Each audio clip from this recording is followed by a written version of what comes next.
Sir ಏನಂದರೆ ನಾನು kabaddi player.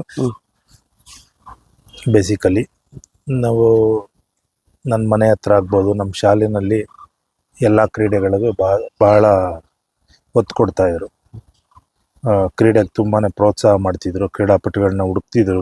ಪ್ರತಿಯೊಂದು ಶಾಲೆಯಲ್ಲಿ ಯಾರ್ಯಾರು ಪ್ರತಿಭಾನ್ವಿತ ಆಟಗಾರರಿದ್ದಾರೆ, ಯಾವ ಕ್ರೀಡೆಗೆ ಅವ್ರಿಗೆ ಹಾಕಬೇಕು, ಕಬಡ್ಡಿ ಅಂತಲೇ ಅಲ್ಲ, ಎಲ್ಲ ಸ್ಪೋರ್ಟ್ಸ್ಗೂ ಎಲ್ಲರನ್ನೂ ಉಪಯೋಗಿಸ್ಕೊಳ್ತಾಯಿದ್ರು.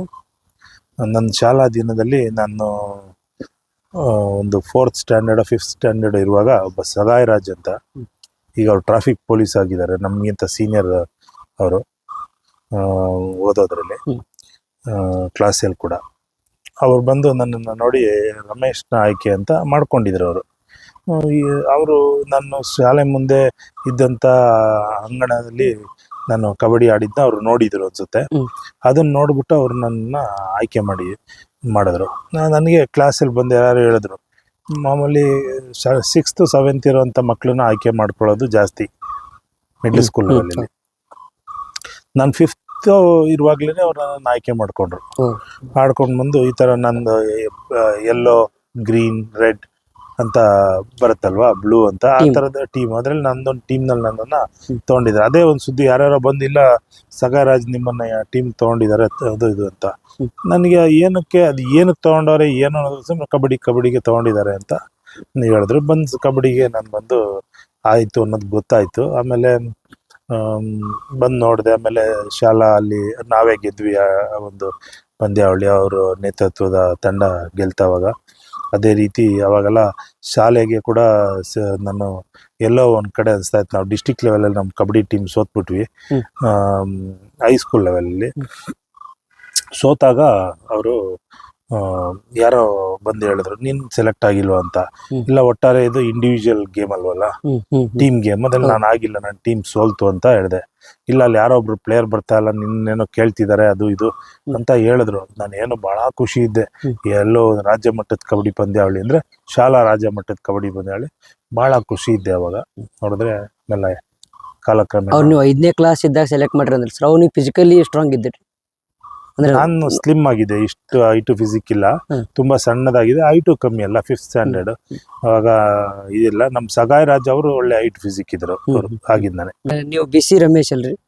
BC ರಮೇಶ್ ಒಳಗೆ BC ಫುಲ್ ಫಾರ್ಮ್ ಏನಂತೆ? ಬ್ಯಾಂಗ್ಳೂರ್ ಚಿಕ್ಕಬೋರೇಗೌಡ ರಮೇಶ್. ಸರ್, ನೀವು ಹುಟ್ಟಿ ಬೆಳೆದಿದ್ದು ಯಾವ ವರ್ಷ? ನಾನು ಹುಟ್ಟಿದ್ದು ಬೆಂಗಳೂರಲ್ಲೇ, ಓದಿದ್ದೆಲ್ಲ ಬೆಂಗಳೂರಿನಲ್ಲೇ. ಬಟ್ ನಾನು ರಜೆ ಸಮಯದಲ್ಲಿ ಎಲ್ಲ ಅತಿ ಹೆಚ್ಚಾಗಿ ನಾನು ನಮ್ಮ ಅಜ್ಜಿ ಮನೆಯಲ್ಲಿ, ಊರಲ್ಲಿ, ನನ್ನ ತಾಯಿ ಊರಲ್ಲಿ ಮತ್ತು ತಂದೆ ಊರಲ್ಲಿ ಸ್ವಲ್ಪ, ತಾಯಿ ಊರಲ್ಲಿ ಜಾಸ್ತಿ. ಸರ್, ನಾರ್ಮಲ್ ಆಗಿ ಹಳ್ಳಿ ಒಳಗೆ ನಾವಂದ್ರೆ ಯಾವುದೇ ಆಟ ಆಡಬೇಕಾದ್ರೆ ಮನೋರಂಜನೆಗಾಗಿ ಆಡ್ಬೇಕಂತ ಸ್ಟಾರ್ಟ್ ಮಾಡಿರ್ತಾರೆ. ಹಂಗೂ ನೀವು ಮನೋರಂಜನೆಗೆ ಆಡ್ಬೇಕಂತ ಸ್ಟಾರ್ಟ್ ಮಾಡಿರ್ತೀರಿ ಅನ್ಕೊಂತನ್ರಿ. ಅದು ಮನೋರಂಜನೆ ಹೋಗಿ ಸೀರಿಯಸ್ ಆಗಿ ಕಬಡ್ಡಿನ ನಾ ಏನೋ ಮಾಡಬೇಕು, ಕಬಡ್ಡಿ ಒಳಗೆ ಏನೋ ಸಾಧಿಸ್ಬೇಕಂತ ಯಾವ ವಯಸ್ಸೊಳಗೆ ನಿಮ್ಗೆ ಅನ್ನಿಸ್ತೆ ಅಂತೇಳಿ?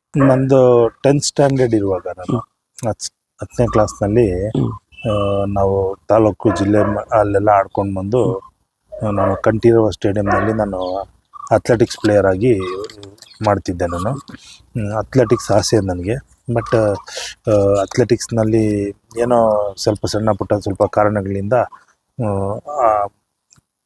ಕಾರಣಗಳು ಬರೋಕ್ಕೆ ಮುಂಚೆ ನಾನು ಕಬಡ್ಡಿ ನೋಡೋಕೆ ಬಂದೆ. ನಾನು ನೋಡೋಕೆ ಬಂತ ಅಲ್ಲಿ ನಾನು ಫಸ್ಟ್ ಡೇ ನನ್ನ ಆಟ ನೋಡಿ, ಅಲ್ಲಿ ಕೆಲವರು ಆಟಗಾರರು ಕರೆದು ಗೆಲ್ಲಿ ಮಾಡಿ ನನ್ನನ್ನು ತಮಾಷೆ ಮಾಡಿ ಕರೆದ್ರು. ಆಮೇಲೆ ಅಲ್ಲೊಬ್ಬ ಇಂಟರ್ನ್ಯಾಷನಲ್ ಪ್ಲೇಯರು, ಕಬಡ್ಡಿನೇ ಆಡೋ ಒಳ್ಳೆ ಭವಿಷ್ಯ ಇದೆ ಅಂದರು.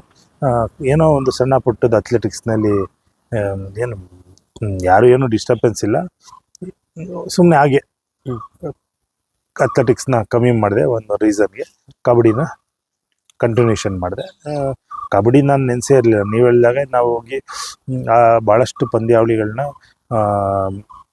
ಜಾತ್ರೆ ಸೀಮಿತ ಕಬಡ್ಡಿ ಪಂದ್ಯಾವಳಿಗಳು, ಇಲ್ಲ ಮತ್ತು ಯಾರ್ದಾದ್ರೂ ಮೆಮೊರೀಸ್ ಕಬಡ್ಡಿ ಸ್ಮರಣಾರ್ಥ ಕಬಡ್ಡಿ ಪಂದ್ಯಾವಳಿ, ಇಂಥ ಕಬಡ್ಡಿ ಪಂದ್ಯಾವಳಿಗಳನ್ನ ನಾನು ಆಡೋಣ, ಖುಷಿ ಪಡೋಣ ಅಂತ ಹಂಗೆ ಹೋದೋ. ನಾನು ನೋಡಿದ್ರೆ ಮುಂದೊಂದು ದಿನ ರಾಜ್ಯಕ್ಕೆ ಪ್ರತಿನಿಧಿಸಿದೆ, ದೇಶಕ್ಕೂ ಪ್ರತಿನಿಧಿಸಿದೆ.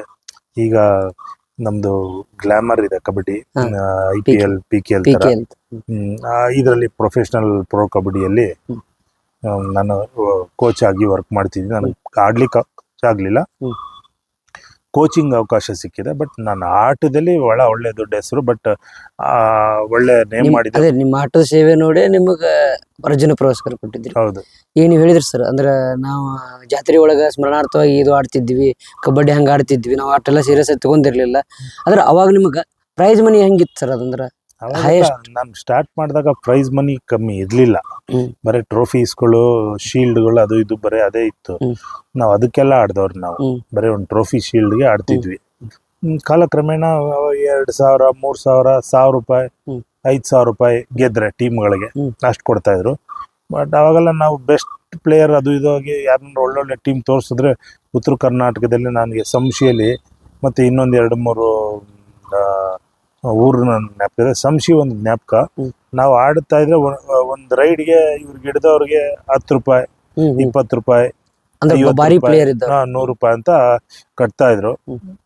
ಈ ಟೀಮ್ ಸೋಲ್ದವ್ರಿಗೆ ಇಷ್ಟು ದುಡ್ಡು ಅಂತ. ನಮಗೆ ಸುಮಾರು ಅವತ್ತಿನ ದಿನ ನಮಗೆ 150-200 ರೂಪಾಯಿ ಸಿಗ್ತಾ ಇತ್ತು. 10 ರೂಪಾಯಿ ತರ ಬಂದು ನಮ್ಗೆ ಕೊಟ್ಟು ಹೋಗೋರು.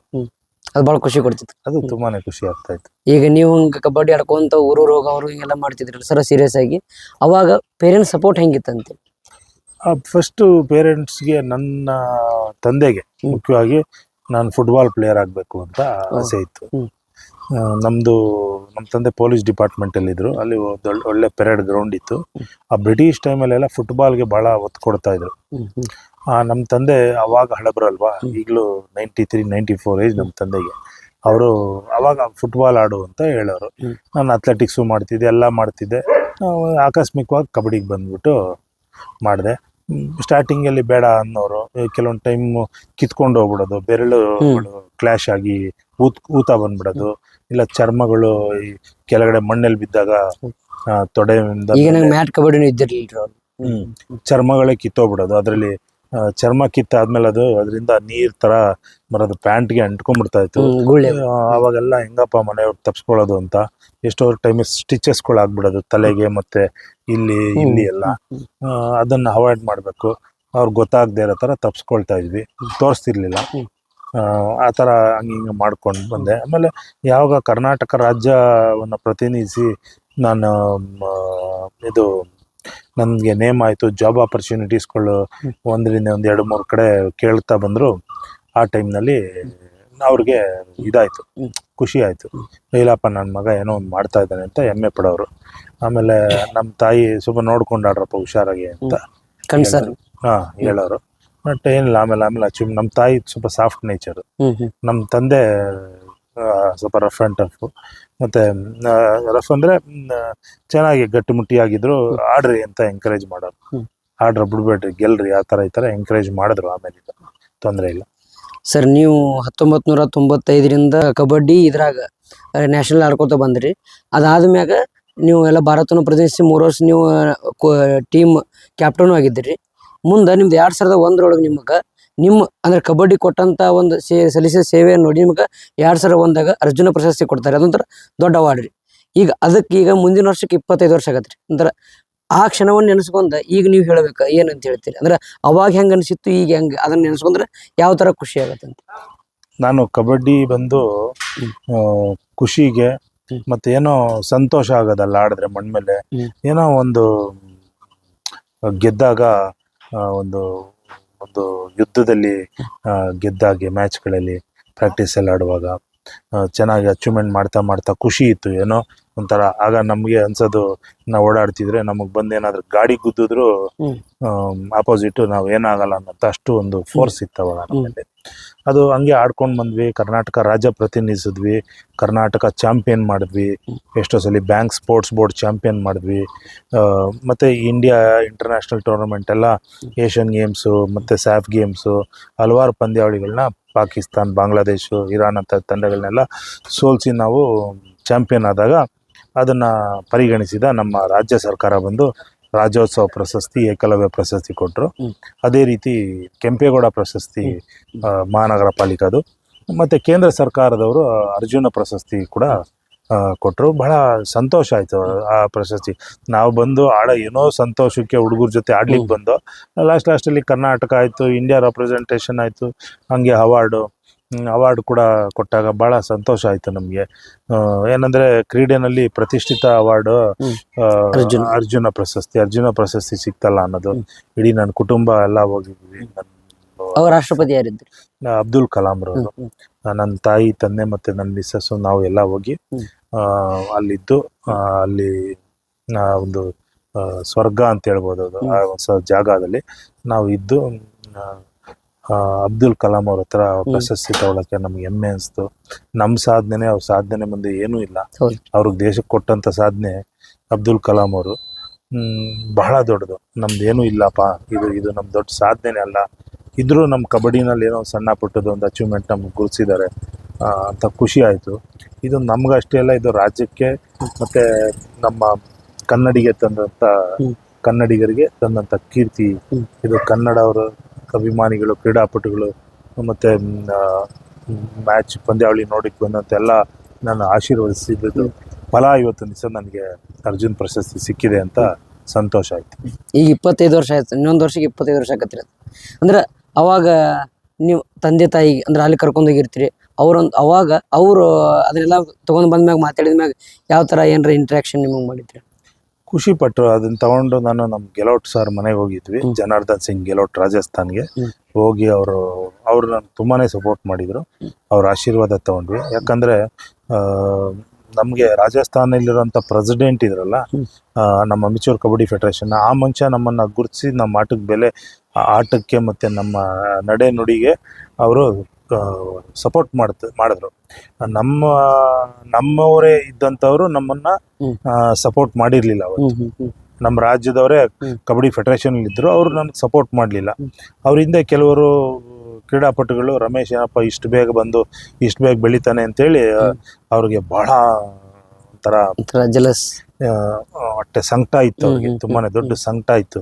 ಈ ಹುಡುಗ ಎಲ್ಲೋ ಬಂದು ಏನು ನಮ್ಮ ಫ್ಯಾಮಿಲಿಗಳು ನಾವುಗಳೆಲ್ಲ ಕಬಡ್ಡಿ ಪ್ಲೇಯರ್ಸ್ಗಳೇ, ಇವ್ನು ಎಲ್ಲೂ ಇಲ್ದಿರ ಬಂದು ಏನೋ ಸಾಧನೆ ಮಾಡ್ಬಿಟ್ನಲ್ಲ ಅನ್ನೋದು.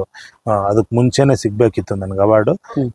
ಏನೆಲ್ಲ ಮಾಡಿದ್ರು, ಬಟ್ ನಾನು ಸಿಗೋ ಟೈಮ್ನಲ್ಲೂ ದೊಡ್ಡ ಪ್ರಪಗಂಡ ಕ್ರಿಯೇಟ್ ಮಾಡಿ ನಮ್ಮ ಫೆಡರೇಷನ್ ಇದ್ದಂಥ ಒಬ್ಬ ವ್ಯಕ್ತಿ ಕರ್ನಾಟಕದವರೇ ಇದ್ರು, ಅವ್ರಿಗೆ ಏನೇನೋ ತಲೆ ತುಂಬಿ ಏನೆಲ್ಲ ಮಾಡಿದ್ರು. ಬಟ್ ನನಗೆ ದೇವರ ಆಶೀರ್ವಾದ ಇತ್ತು. ಯಾಕಂದ್ರೆ ಅವರು ಕುಟುಂಬದ ಕಬಡ್ಡಿ ಅಲ್ಲ ಇದು ಕಬಡ್ಡಿ, ಇದು ಎಲ್ಲರ ಕಬಡ್ಡಿ, ದೇಶದಲ್ಲೆಲ್ಲ ಸರ್ವ ಸಾಮಾನ್ಯರ ಕಬಡ್ಡಿ ಇದನ್ನು ಯಾರು ತಪ್ಪಿಸ್ಲಿಕ್ಕಾಗಲ್ಲ. ನಾನು 24 ಅವರ್ಸ್ ನಾನು ಕಬಡ್ಡಿಗಾಗಿ ದುಡಿತೀನಿ, ಕಬಡ್ಡಿಗಾಗಿ ಹೋರಾಡ್ತಾ ಇರ್ತೀನಿ. ಏನಾದರೂ ಕೆಲಸ ಕಬಡ್ಡಿಗಾಗಿ ಮಾಡ್ತೇನೆ ನಿಯತ್ತಿಂದ. ಯಾರಿಗಾದ್ರೂ ಏನಾದರೂ ನಾನು ಮಾತು ಕೊಟ್ಟರು ಕೂಡ ಅಷ್ಟೇ ನೇರವಾಗಿ ಮಾತು ಕೊಡ್ತೀನಿ, ಆಗುತ್ತೆ ಇಲ್ಲ ಆಗಲ್ಲ, ಇದು ಯಾವ್ದು ಸರಿ ಯಾವ್ದು ತಪ್ಪು ಅಂತ ಮಾತಾಡಿ ಮಾಡುವಂಥ ವ್ಯಕ್ತಿ. ಯಾರು ಪರ್ಸ್ನಲ್ ವಿಚಾರಕ್ಕೂ ನಾನು ಹೋಗುವಂಥ ವ್ಯಕ್ತಿ ಅಲ್ಲ. ಇದನ್ನೆಲ್ಲ ನನ್ನ ಅದು ಮತ್ತು ನನ್ನ ಆಟ, ನಾನು ಆಡುವಾಗ ಅಷ್ಟೇ, ನಾನು ಆಡ್ತಿದ್ದೆ ನನ್ನ ಫ್ರೆಂಡ್ ಮನೆಗೆ ಬರ್ತಿದ್ದೆ. ನಾನು ಬೇರೆಯವ್ರ ಜೊತೆ ಎಲ್ಲ ಸೇರಿಕೊಂಡು ಈ ಮದ್ಯಪಾನ ಮಾಡೋದು, ಧೂಮಪಾನ ಮಾಡೋದು, ಗುಟ್ಕಾ, ಜರ್ದಾ, ಈ ಥರದ್ದೆಲ್ಲ ಕೆಟ್ಟ ಹ್ಯಾಬಿಟ್ಸ್ಗಳು ಮಾಡೋದು, ಅವು ಯಾವುದೂ ಕೂಡ ನನ್ನಲ್ಲಿ ಇರಲಿಲ್ಲ. ನನ್ನ ಆಟ ಬಿಟ್ಟರೆ ನನ್ನ ಫ್ರೆಂಡ್ಸ್ ಜೊತೆ, ನನ್ನ ಪರ್ಸ್ನಲ್ ಫ್ರೆಂಡ್ಸ್ಗಳು ಇರ್ತಿದ್ರು, ಅವ್ರ ಜೊತೆ ನಾನು ಇರ್ತಿದ್ದೆ. ಇಲ್ಲ ಫ್ಯಾಮಿಲಿ ಮನೇಲಿ ನೈಟ್ ಟೈಮ್ ನಿದ್ರೆ ಮಾಡ್ಲಿಕ್ಕೆ ಮನೇಲಿ ಅವ್ರ ಜೊತೆ ಇರ್ತಿದ್ದೆ, ಮನೆಯವ್ರ ಜೊತೆ ಬೆರೀತಿದ್ದೆ. ಅಷ್ಟು ಬಿಟ್ಟರೆ ಇಂಥ ಕಿಡಿಗೇಡಿಗಳ ನನಗೆ ಇದು ಸಂಪರ್ಕ ಇರಲಿಲ್ಲ. ಮತ್ತೆ ಅವರು ನನಗೆ ಏನು ತೊಂದರೆ ಕೊಡೋಕೆ ಬಂದರು, ದೇವ್ರು ಇದ್ರಲ್ವ, ದೇವ್ರು ಏನು ಮಾಡಿದ್ರು, ನೀನು ಕಬಡ್ಡಿಗಾಗಿ ಕಷ್ಟಪಡ್ತೀಯ, ನೀನು ಯಾರೇನೇ ಫೈಟ್ ಮಾಡಿದ್ರು ನನ್ನ ಆಶೀರ್ವಾದ ನಿನಗಿದೆ ಅನ್ನೋ ರೀತಿಯಲ್ಲಿ ನನಗೆ ಆಶೀರ್ವಾದ ಇತ್ತು. ಅದೇ ರೀತಿಯಲ್ಲಿ ಮನೆಯವರು ಖುಷಿ ಪಟ್ವಿ. ಇನ್ನು ಮುಂದೆ 25 ವರ್ಷ ಆಗ್ಬೋದು, ನಾನು ಖುಷಿ ಪಡ್ತಾ ಇರ್ತೀನಿ. ಪ್ರತಿಯೊಬ್ಬರು ಅರ್ಜುನ ಪ್ರಶಸ್ತಿ ತಗೊಂಡ್ರೆ ಮತ್ತು ಒಳ್ಳೆ ಪ್ರತಿಭಾನ್ವಿತರು, ಟ್ಯಾಲೆಂಟ್ ಇರೋವಂಥವ್ರು, ಯಾರ್ಯಾರ ಪ್ಲೇಯರ್ಗಳು ಅರ್ಜುನ್ ಅವಾರ್ಡ್ ಆಗಲಿ, ಏಷ್ಯನ್ ಗೇಮ್ಸ್ ಆಗಲಿ, ವರ್ಲ್ಡ್ ಕಪ್ ಆಡಿದ್ರೆ ಭಾಳ ಖುಷಿ ಆಗ್ತದೆ. ಒಳ್ಳೊಳ್ಳೆ ಪ್ಲೇಯರ್ಗಳಿಗೆ ಒಂದಿಬ್ರಿಗೆ ಅವಾರ್ಡ್ಗಳೇ ಸಿಗಲಿಲ್ಲ, ಮಿಸ್ ಆಯಿತು. ಒಬ್ಬರು ಇಂಟರ್ನ್ಯಾಷನಲ್ಲೇ ಆಡೋಕ್ಕಾಗಿಲ್ಲ ನಮ್ಮ ಕಣ್ಣೆದುರುಗಡೆ, ಕೆಲವೊಂದು ಪ್ಲೇಯರ್ಗಳಿಗೆ ಅವಕಾಶನೇ ಸಿಕ್ಕಲಿಲ್ಲ ಕಾರಣಾಂತರಗಳಿಂದ.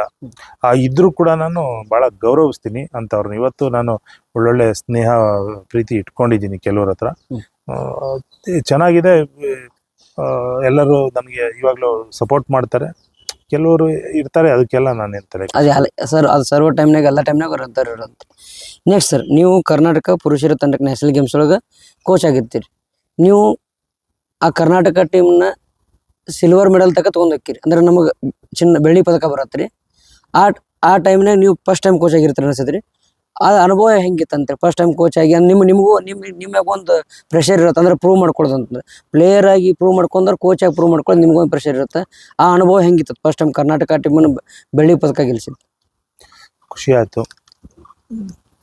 ಆಗ ಕರ್ನಾಟಕ ಟೀಮ್ಗೆ ಕೋಚ್ ನನಗೆ ಕೊಡ್ತಾರೆ ಅನ್ನೋದೇ ಇರಲಿಲ್ಲ. ಅಲ್ಲೇ ನಾನು ಹೇಳಿದ್ನಲ್ಲ, ಕೆಲವೊಂದು ಕೆಟ್ಟ ಒಂದು ಮನಸ್ಥಿತಿ ಇರೋಂಥವ್ರು ಅಲ್ಲಿ ಅವಾಯ್ಡ್ ಮಾಡಲಿಕ್ಕೆ ನನ್ನನ್ನು ಟ್ರೈ ಮಾಡ್ತಾನೆ ಇದ್ರು. ನಾನು ಎಲ್ಲೂ ಬರಬಾರ್ದು, ಕಬಡ್ಡಿಗೆ ಎಲ್ಲೇ ಇರಬಾರ್ದು, ಎಲ್ಲೂ ಕೋಚಿಂಗ್ ಫೀಲ್ಡಿಗೆ ಬರಬಾರ್ದು, ಇವನು ಹಾಗೆ ಹೀಗೆ ಅನ್ನೋದು ಇಟ್ಟು ನಾನು ನೇರವಾಗಿ ಮಾತಾಡೋದ್ರಿಂದ, ನೇರವಾಗಿ ಇದ್ದಿದ್ದರಿಂದ ಕೆಲವ್ರಿಗೆ ಇಷ್ಟ ಆಗ್ತಿರ್ಲಿಲ್ಲ. ಅವರೆಲ್ಲ ಸೇರಿ ಕೊಡಲೇಬಾರ್ದು, ಮಾಡಬಾರ್ದು ಅಂತ ಇತ್ತು. ಆ ಟೈಮ್ನಲ್ಲಿ ಸೆಕ್ರೆಟ್ರಿಯಾಗಿ ನಮ್ಮದೇ ಕ್ಲಬ್ ಜಯರಾಮ್ ಅಂತ ಒಬ್ಬರಿದ್ದರು, ಹಿರಿಯರು. ಅವರು ಬಂದು ಇಲ್ಲ ರಮೇಶ್ಗೆ ಕೊಡಿ ಅಂತ ನನಗೆ ಅವಕಾಶ ಮಾಡಿ ಕೊಟ್ಟು ಕಳಿಸಿದ್ರು. ಆ ಟೀಮ್ನ ನಾನು ತೊಗೊಂಡೋಗಿ ಆಡುವಾಗ ಸ್ಟಾರ್ಟಿಂಗ್ನಲ್ಲಿ ಫಸ್ಟ್ ಮ್ಯಾಚ್ ಹರಿಯಾಣ ಜೊತೆ ಇತ್ತು. 3-4 ಪಾಯಿಂಟಲ್ಲಿ ಫಸ್ಟ್ ಮ್ಯಾಚಸ್ ಸೋತಿದ್ವಿ. ಅದು ದಿ ಬೆಸ್ಟ್ ಟೀಮ್ ಇತ್ತು, ಇಂಡಿಯಾ ಟೀಮೇ ಅಲ್ಲಿತ್ತು. ಈಗ ಅದ್ರ ನೋಡಿದ್ರು ಹರಿಯಾಣದವ್ರು ಎಲ್ಲ ಕಡೆ ಇರ್ತಾರೆ, ಎಲ್ಲ ಟೀಮ್ನಾಗ ಆಲ್ಮೋಸ್ಟ್ ಅಲ್ಲಿ ಒಂದು 5-6 ಬಂದಿದ್ದೆ. ಹೌದು, ಇರ್ತಾರೆ ಅಲ್ಲಿ. ಇಂಡಿಯಾ ಫುಲ್ ಟೀಮ್, ಇಂಡಿಯನ್ ಟೀಮೇ ಇತ್ತದು. ಸರಿ, ನಾನೇನು ಮಾಡಿದೆ, ಶಬೀರ್ ಬಾಪು, ಸುಕೇಶ್ ಹೆಗಡೆ, ಪ್ರಶಾಂತ್ ರೈ, 3 ಜನ ರೈಡರ್ ಇಟ್ಕೊಂಡು, ಒಂದು 4 ಡಿಫೆಂಡರ್ ಇಟ್ಕೊಂಡು ಟೀಮ್ನ ಚೆನ್ನಾಗಿ ರೆಡಿ ಮಾಡಿ ಅವ್ರನ್ನೆಲ್ಲ ಹೆಂಗ್ ಆಡಬೇಕು, ಏನು ಮಾಡಬೇಕು ಅಂತೆಲ್ಲ ಟ್ರೈನಿಂಗ್ ಮಾಡಿಕೊಂಡೆ. ಕೋಚಿಂಗ್ ಕ್ಯಾಂಪಲ್ಲಿ ರೆಡಿ ಮಾಡಿದ್ದೆ. ಅಲ್ಲೇ ಅವ್ರನ್ನ ಅದೇ ರೀತಿಯಲ್ಲಿ ಅವ್ರ ಮೇಲೆ ಕೋಚಿಂಗ್ ಮಾಡಿಕೊಂಡು ಪ್ರತಿಯೊಂದು ಸ್ಟೆಪ್ಪು ಕೂಡ ಮಾಡ್ಕೊಂಡು ಹೇಳ್ಕೊಂಡು ಹೋದೆ. ನಾವು ಕ್ವಾಲಿಫೈಡ್ ಆಗಿಬಿಟ್ವಿ ಲೀಗಲ್ಲಿ. ಕ್ವಾಲಿಫೈಡ್ ಆದಮೇಲೆ ಸೆಮಿಫೈನಲ್ಲು ಬಲಿಷ್ಠ ತಂಡ ಆಯಿತು ರಾಜಸ್ಥಾನ ಸೋಲ್ಸಿದ್ವಿ. ಫೈನಲ್ಸ್ ನಾವೇ ಲೀಡಿದ್ವಿ ಲಾಸ್ಟ್ವರೆಗೂ ಹರಿಯಾಣ ಟೀಮ್ ಮೇಲೆ. ಬಟ್ ಕೆಲವೊಂದು ಡಿಸಿಷನ್ಸ್ ಕೆಲವೊಂದು ರಾಂಗ್ ಆಯ್ತು, ನಮ್ಗೆ ಕೊಟ್ಟಿದ್ದು ನಮ್ಮ ಫೇವರ್ ಆಗಲಿಲ್ಲ, ರಾಂಗ್ ಡಿಸಿಷನ್ ಬಂತು. ಅದರಿಂದ ನಾವು ಲಾಸ್ಟಲ್ಲಿ ಲೀಡ್ ಇದ್ದವರು 1 ಪಾಯಿಂಟಲ್ಲಿ ನಾವು ಸೋತ್ವಿ ಆಗ ಕರ್ನಾಟಕ ಟೀಮ್. ಬಟ್ ನನಗೆ ಖುಷಿ ಆಯಿತು, ನನ್ನ ಹುಡುಗರು ಮಾಡಿದಂಥ ಅಚೀವ್ಮೆಂಟು. ನಮ್ಮ ಹುಡುಗರೆಲ್ಲ ಭಾಳ ಶಿಸ್ತಿನ ಸಿಪಾಯಿಗಳ ಥರ ಅವರು ಭಾಳ ಶಿಸ್ತನ್ನು ಮೇಂಟೈನ್ ಮಾಡ್ತಾಯಿದ್ರು. ಆಟಕ್ಕೆ ಭಾಳ ಒತ್ತು ಕೊಟ್ಟರು. ನನಗೆ ಭಾಳ ಸಂತೋಷ. ಅಂಥ ಹುಡುಗರು, ಅಂಥ ಒಂದು ಟೀಮ್, ಭಾಳಷ್ಟು ಕಷ್ಟ ಅಂಥ ಟೀಮ್ ಸಿಗಲಿಕ್ಕೆ. ಅಂಥ ಟೀಮ್ ಇಟ್ಕೊಂಡು ನಾನು ಮಾಡಿದ್ಮೇಲೆ ಆ ಹುಡುಗರು ಕಮ್ಮಿ ಇಲ್ಲ, ಹುಡುಗರಿಗೂ ಹೆಸರಾಯಿತು, ನನಗೂ ಹೆಸರಾಯಿತು. ಆವಾಗಿಂದ ನನಗೊಬ್ಬರು ಬೆಂಗಾಲ್ ವಾರಿಯರ್ಸ್ ನನ್ನನ್ನು ಫೈಂಡ್ ಔಟ್ ಮಾಡಿದ್ರು, ಇಲ್ಲ ನೀವು ಕೋಚ್ ಆಗಿ ಬರಲೇಬೇಕು ಅಂತ. ಅಲ್ಲಿಂದ ನನಗೆ ಕೋಚಿಂಗಿಗೆ ಕರ್ಕೊಳ್ಳೋಕೆ ಶುರು ಮಾಡಿದ್ರು. ಆ ಜರ್ನಿ ಮತ್ತೆ ಪ್ರೋ ಎಲ್ಲ ಆಗಿದೆ ಈಗ ಸರ್. ನೆಕ್ಸ್ಟ್ ಅಂದ್ರೆ ಇದ್ರ ನಡು ಹೆಂಗೀಗ IPL ಈಗ ಅಂದ್ರೆ ವರ್ಲ್ಡ್ ಕಪ್ ಗೆದ್ದ ಮ್ಯಾಗ IPL ಹೆಂಗೆ ಸ್ಟಾರ್ಟ್ ಮಾಡಿದ್ರಲ್ರಿ, ಈ ಕಬಡ್ಡಿ ಒಳಗೆ PKL ಅಂದ್ರೆ ಒಂಥರ ಗ್ಲಾಮರ್ ತರಬೇಕಂದ್ರೆ PKL ಸ್ಟಾರ್ಟ್ ಮಾಡ್ತಾರೆ. ಆ PKL ಹಿಂಗೆ ಅಂದ್ರೆ ಶುರು ಮಾಡೋ ಕಮಿಟಿ ಒಳಗೆ ನೀವು ಇದ್ರಿ ಅಂತ ಕೇಳ್ಪಟ್ಟಿವ್ರಿ. ಅಂದ್ರೆ ಅದನ್ನ ಯಾವ ಥರ ನೀವು ಫಾರ್ಮ್ ಮಾಡಿದ್ರಿ, ಅಂದ್ರೆ ಯಾವ ಥರ ಏನು ಮಾಡ್ಬೇಕಂತೇಳಿ ಒಂದು ಬ್ಲೂ ಪ್ರಿಂಟ್ ಹೆಂಗೆ ಹಾಕಿದ್ರಿ ಅಂತ? ಇಲ್ಲ, ಇದು ಚಾರು ಶರ್ಮಾ ಅವರ ಕನಸಿದು. ಚಾರು ಶರ್ಮಾ ಕತಾರ್ ಏಷ್ಯನ್ ಗೇಮ್ಸ್ ಅಲ್ಲಿ ಕಬಡ್ಡಿ ನೋಡಿದ್ರು. ಎಲ್ಲಾ ಸ್ಪೋರ್ಟ್ಸ್ ಅಲ್ಲಿ ಒಂದು ಕುಸ್ತಿ ಆಗಿರ್ಬೋದು, ಬಾಕ್ಸಿಂಗ್, ಎಲ್ಲಾ ಸ್ಪೋರ್ಟ್ಸ್ ಅಲ್ಲಿ 20 ಜನ 50 ಜನ ಇರ್ಲಿಲ್ಲ ನೋಡ್ಲಿಕ್ಕೆ. ಬಟ್ ಕಬಡ್ಡಿ ಫುಲ್ ಒಂದು ಟಿಕೆಟ್ ಇಲ್ದಂಗೆ ಪ್ಯಾಕ್ ಆಗಿತ್ತು. ಅಯ್ಯೋ, ಈ ತರ ಇದೆಲ್ಲ ಈ ಸ್ಪೋರ್ಟ್ಸ್, ಇದನ್ನ ಯಾಕೆ ನಾವು IPL ತರ ಮಾಡಬಾರ್ದು ಅಂತ ಅವರು ಯೋಚನೆ ಮಾಡಿ ಬಂದಿದ್ರು. ನಮ್ಮ ಫೆಡರೇಷನ್ ಅವ್ರ ಜೊತೆ ಮಾತಾಡಿದ್ರು ಗೆಲೋಟ್ ಸರ್ ಹತ್ರ. ಗೆಲೋಟ್ ಸರ್ ಅವರದ್ದು ಮಾರ್ಗದರ್ಶನ ಕೊಟ್ಟಿದ್ರು. ಆಯಿತು ಮಾಡಿ, ನೀವೇನು ಪ್ಲ್ಯಾನ್ ಮಾಡ್ತೀರಾ ಮಾಡಿರಿ, ನಿಮ್ಗೆ ಎಲ್ಲಿರೋ ಬೆಂಗಳೂರಲ್ಲಿದೆ ನಮ್ಮ ರಮೇಶ್ ಸಪೋರ್ಟ್ ತೊಗೊಳ್ಳಿ, ಅವರು ಇರ್ತಾರೆ, ನಿಮ್ಗೆ ಏನಾದ್ರು ಸಲಹೆ ಬೇಕಂದ್ರೆ ಅವ್ರು ಕೊಡ್ತಾರೆ ಅಂತ ಹೇಳಿದರು. ಆಗ ದೇವರಾಜ್ ಚತುರ್ವೇದಿ ಫೋನ್ ಮಾಡಿ ನನಗೆ ಹಿಂಗೆ ಅಂತ ಹೇಳಿದ್ರು. ನಾನು ಅವರು ಚಾರು ಶರ್ಮಾರವ್ರ ಜೊತೆ ಅವಾಗ ನಮ್ಮನ್ನು ಕರಿತಾ ಇದ್ರು. ನಾನು ಪೇಪರ್ ಕಟ್ಟಿಂಗ್ಸ್ಗಳು ಅದು ಇದು ಎಲ್ಲ ತೊಗೊಂಡೋಗಿ ಅವ್ರ ಮುಂದೆ ಇಟ್ಟು ನಾನು ಡಿಸ್ಕಷನ್ ಮಾಡಿದೆ. ನನಗೆ ಗೊತ್ತಿರೋಂಥ ಯೋಚನೆಗಳನ್ನ, ಕಬಡ್ಡಿ ಬಗ್ಗೆ ಇರ್ತಕ್ಕಂಥ ಟೆಕ್ನಿಕ್ಸ್ ಆಗ್ಬೋದು, ಎಲ್ಲವನ್ನು ನಾನು ಅದನ್ನು ಅವ್ರ ಹತ್ರ ಹೇಳ್ಕೊಳ್ತಾ ಇದ್ದೆ. ಅವಾಗ ಹೋಗಿ ಕರೆದಾಗೆಲ್ಲ ಹೇಳಿ ಬರ್ತಾ ಇದ್ದೆ. ಪೇಪರ್ ಕಟ್ಟಿಂಗ್ಸ್ ಕೊಟ್ಟೆ ನೋಡಲಿಕ್ಕೆ, ಎಲ್ಲ ಮಾಡಿದೆ. ಅವ್ರು ತುಂಬಾ ಇಂಟ್ರೆಸ್ಟೆಡ್ ಆದರು. ನಾನು ನಂದೇ ಅಲ್ಲ, ಆಮೇಲೆ ಪ್ರಸಾದ್ ರಾವ್, ಇನ್ನು ಕೆಲವ್ರನ್ನೆಲ್ಲರನ್ನು ಈ ಸೀನಿಯರ್ ಪ್ಲೇಯರ್ಗಳನ್ನ ಅವ್ರನ್ನೆಲ್ಲ ಮಾಹಿತಿಗಳನ್ನ ತೊಗೊಂಡ್ರು. ಬಟ್ ಒಂದು ಫಸ್ಟ್ ಪ್ರೋ ಕಬಡ್ಡಿ ಮಾಡಬೇಕು, ಅದು ಯಾರನ್ನ ಟೆಲಿಕಾಸ್ಟ್ ಮಾಡೋದು ಅಂತ ಸ್ಟಾರ್ ಸ್ಪೋರ್ಟ್ಸ್ ಅವ್ರನ್ನ ಮಾಡಬೇಕು, ಇವ್ರನ್ನ ಕಬಡ್ಡಿ ಟೆಲಿಕಾಸ್ಟ್ ಮಾಡಲಿಕ್ಕೆ ಇವ್ರ ಹತ್ರ ನಾವು ಅಪ್ರೋಚ್ ಮಾಡಬೇಕಂತ ಅವ್ರು ಏನು ಮಾಡಿದ್ರು, ಅಲ್ಲಿ ಮಾಡಿ ಅಲ್ಲಿಂದ ಒಬ್ಬ ಪರ್ಸನ್ನನ್ನು ಕಳಿಸ್ಕೊಟ್ರು ಬೆಂಗಳೂರಿಗೆ. ಆ ಬೆಂಗಳೂರಿಗೆ ಬಂದಂಥ ಪರ್ಸನ್ನ ನಾನೇ ಕರ್ಕೊಂಡೋಗಿ ಯಶವಂತಪುರ ಸುಬೇದಾರ್ ಪಳ್ಳಿದಲ್ಲಿ ನಮ್ಮ ಕ್ಲಾಸಿಕ್ ನ್ಯಾಷನಲ್ಸ್ ಹುಡುಗರು ಒಂದು ಪಂದ್ಯಾವಳಿ ಮಾಡಿದ್ರು ಅಲ್ಲಿ. ಹ್ಮ್. ಆ ಪಂದ್ಯಾವಳಿಗೆ ಅವ್ರನ್ನ ಜೀವ. ಗೆಸ್ಟ್ ಆಗಿ ನಾನು ಕರ್ಕೊಂಡೋಗಿ ನೋಡಿಸ್ದೆ. ಹ್ಮ್. ಅವ್ರು ಖುಷಿ ಪಟ್ರು. ನೋಡ್ತಾ ನೋಡ್ತಾ ಹೇಳಿದ್ರು ಇದು ಸೂಪರ್ ಆಗಿತ್ತು ಗೇಮ್ ಹಾಫ್ ಟೈಮ್ವರೆಗೂ. ಹಾಫ್ ಟೈಮ್ ಮೇಲೆ ಒಂದು ಫ್ಯಾನ್ಸ್ ಇದು ನೋಡೋರಿಗೆ ಅಷ್ಟು ಥ್ರಿಲ್ ಅನ್ಸಲ್ಲ. ಹ್ಮ್. ಹಾಫ್ ಟೈಮ್ವರೆಗೂ ಭಾಳ ಥ್ರಿಲ್ಲಿಂಗ್ ಇತ್ತು. ನೀವು ಲೀಡ್ ಆಗೋದ್ಮೇಲೆ ನಮ್ಮದೇ ಮ್ಯಾಚ್ ಇತ್ತು, ನಮ್ಮದು bank of Baroda one sided ಆಗ್ಬಿಡ್ತೀನಿ. ಹಾ. ಒಂದ್ ಸೈಡ್ ಆಯ್ತು. ಅವಾಗ ಅವ್ರು ಹೇಳಿದ್ರು ಇದು ಈ ಥರ ಆಗೋಯ್ತಲ್ಲ, ಇದಕ್ಕೇನು ಮಾಡೋದು, ಏನೋ ಮಾಡಬೇಕಲ್ಲ ಅಂತ ಕೆಲವೊಂದು ಆಡಿಷನ್ ಈಡಿಷನ್ಸ್ಗಳು ಕೇಳ್ತಾ ಅವಾಗ ನಾನು ಹೇಳಿದೆ ಬೋನಸ್ ಇತ್ತು, ಈಗಿಲ್ಲ ಬೋನಸ್ಸು. ಹ್ಮ್. ಮತ್ತೆ ಈ ಸೂಪರ್ ಟ್ಯಾಕಲ್ ಇವ್ಯಾವು ಇಲ್ಲಲ್ಲ. ಹ್ಮ್. ಅದೆಲ್ಲ ಅವ್ರು ಥಿಂಕ್ ಮಾಡಿದ್ರು. ಅವರೇ ಥಿಂಕ್ ಮಾಡಿ ಪ್ರಸಾದ್ ರಾವ್ ಅವ್ರ ಜೊತೆ ಮಾತಾಡಿ ಎಲ್ಲ ಮಾಡಿ ಅದನ್ನ ಹ್ಮ್. ಅದ್ರ ಜೊತೆಗೆ ಸೇರಿಸಿದ್ರು. ಅವಾಗ ಏನ್ ಸರ್ ಅದು ಸೂಪರ್ ಟೆಕಲ್ ಎಲ್ಲ ಬಂದಿದ್ದು? ಅದಾದ್ಮೇಲೆ ಎಲ್ಲ ಸೂಪರ್ ಟ್ಯಾಕಲ್ಸು ಅದು ಇದೆಲ್ಲ ಮಾಡ್ಕೊಂಡು ಫಸ್ಟ್ ಸೀಸನ್ ಅಲ್ಲಿಗೆ ಸ್ಟಾರ್ಟ್ ಮಾಡಿದ್ರು ಹ್ಮ್. ಮುಂಬೈಯಲ್ಲಿ. ಹ್ಮ್. ಟೀಮ್ಗಳು ಮಾಡಿ ಡೆಮೋ ಇಟ್ಟು ಟೀಮ್ಗಳು ಮಾಡಿ ಆಮೇಲೆ ಸ್ಟಾರ್ಟೇ ಮಾಡಿಬಿಟ್ರು. ಹ್ಮ್. ಫಸ್ಟ್ ವೆನ್ಯೂ ಎಲ್ಲ ಸಕ್ಸಸ್ ಆಗೋಯ್ತು ಅದು. ಹ್ಮ್. ಹ್ಮ್. ಬೆಂಗಳೂರಿಗೆ ಬರೋ ಅಷ್ಟರಲ್ಲಿ ತುಂಬಾನೇ ಬೇಡಿಕೆ ಆಯ್ತು ಅದು. ಹೆಂಗಂದ್ರೆ ಸರ್ ಈಗ ಅದ್ ಹೆಂಗೈತಂದ್ರೆ ಕಬಡ್ಡಿ ಈಗ ಕ್ರಿಕೆಟ್ ಎಲ್ಲ ನಮ್ಮ ವಯಸ್ಸರು ನೋಡ್ತಾರ. ಹ್ಮ್. ಅಜ್ಜ ನಮ್ಮ ಆಯಿ ಅವರೆಲ್ಲ ತಂದೆಯವರೆಲ್ಲ ನೋಡಿದಂದ್ರೆ ಅವ್ರು ನೋಡೋದೆಲ್ಲ ಕಬಡ್ಡಿನೇ ನೋಡ್ತಾರ. ಆ ಲೆವೆಲ್ಗೆ ಕಬಡ್ಡಿ ಹಳ್ಳಿ ಒಳಗೆ ಭಾಳ ಬೇರೆ ರೀತಿ ಅಂತ. ಹೌದು. ಹ್ಮ್. ಯಾಕಂದ್ರೆ ಈ ಕಬಡ್ಡಿ ಬಂದು ರೈತರ ಕ್ರೀಡೆ. ಹ್ಮ್. ರೈತರ ಮಕ್ಕಳು ರೈತರುಗಳು ಆಡತಕ್ಕ ಸುಗ್ಗಿ ಕಾಲದಲ್ಲಿ ಅವರೆಲ್ಲ ಕೆಲಸ ಎಲ್ಲ ಇಲ್ಲೇ ಇದ್ದಾಗ ಅದನ್ನ ಕಬಡ್ಡಿ ಆಡ್ಕೊಂಡು ಏನು ಖರ್ಚು ವೆಚ್ಚ ಎಲ್ಲ ಏನು ಬೇಕಲ್ಲ ಒಂದೆಲ್ಲ ಬೇಕು. ನೆಲದಲ್ಲಿ ಆಡಿ ಖುಷಿ ಪಡುವಂತ ದಿನ ಹ್ಮ್. ಅವರುಗಳು ಈ ಕ್ರೀಡೆನ ಮಾಡ್ಕೊಂಡು ತಂದು ಇವತ್ತಿನ ಸಹ ಪ್ರತಿಯೊಂದು ಹಳ್ಳಿನಲ್ಲಿ ಪಂದ್ಯಾವಳಿಗಳನ್ನ ಮಾಡಿದ್ರಲ್ಲ ರೈತರುಗಳು, ಅವರ ಯಶಸ್ವಿನೇ ಇವತ್ತು, ಅವರ ಪ್ರಯತ್ನವೇ ಇವತ್ತೊಂದಿನ ಪ್ರೋ ಕಬಡ್ಡಿ.